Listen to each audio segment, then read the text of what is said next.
Hi there. I just wanted to take this moment to applaud some folks for taking a stand against bigotry and hate mongering.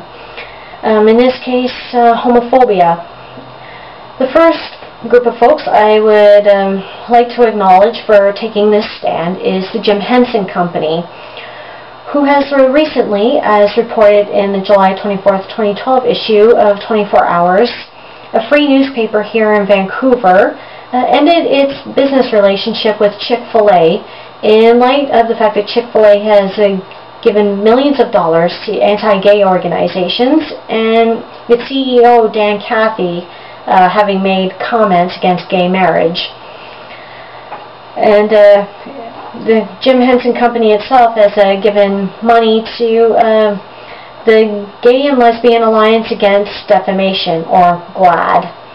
Now, the decision of the Jim Henson Company to end its business relationship with Chick-fil-A for the reasons it is given, that is Chick-fil-A's stance against gay marriage and gay rights, has been met with a mixed response, as evidenced by its Facebook page, upon which one individual, Marilyn Gillespie Chapman, wrote, "The Muppets will no longer be a part of my family's lives.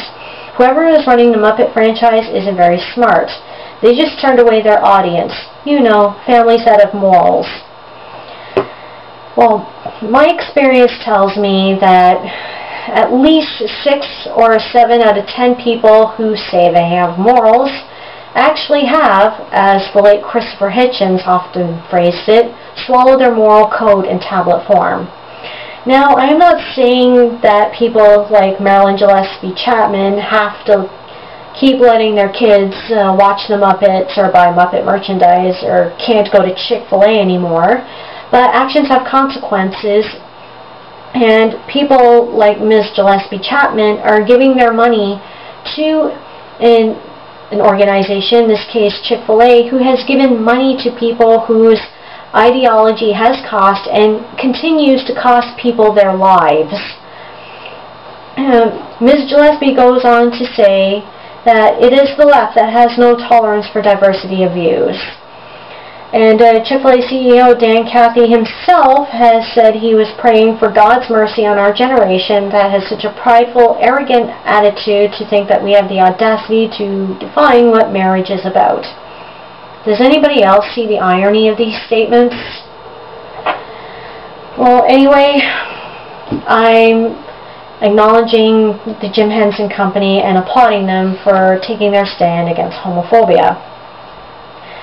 Also to be applauded is the founders of the You Can Play project. You can look them up on the youcanplayproject.org, and I will be linking them in the description bar below. And if you look them up on their website, you can see their tagline, which is "Gay athletes, straight allies, teaming up for respect." And as reported in the Thursday, August 2nd, 2012 issue of Metro, another free newspaper here in Canada, the center for the Vancouver Canucks National Hockey League team, Manny Malhotra, will be marching in the Pride Parade in Vancouver this weekend. And also his teammates Ryan Kessler, Daniel and Henrik Sedin, and about 50 other National Hockey League or NHL players have helped out with the You Can Play project, mostly by vocally and publicly expressing their support for, as quoted in the article here, their support for changing the culture of locker rooms and spectator arenas.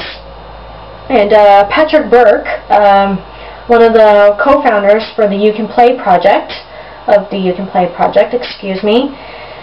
that sports is generally seen as the last bastion of organized secular homophobia. And there's the fear that the first male who does come out while he's playing will be harassed or ridiculed. Well, I'm not much of a sports fan, but I must say that the Vancouver Canucks, particularly Malhotra, Kessler, and the Sedin twins, have gotten more of my respect because they're using their positions in society to speak out against homophobia. And we need more people. We need more individuals like them. We need more companies like the Jim Henson Company, and we need more organizations like the You Can Play Project, who are willing to stand up to bigotry and hate-mongering of any kind. There's been far too much of it, and it's gone far too long already.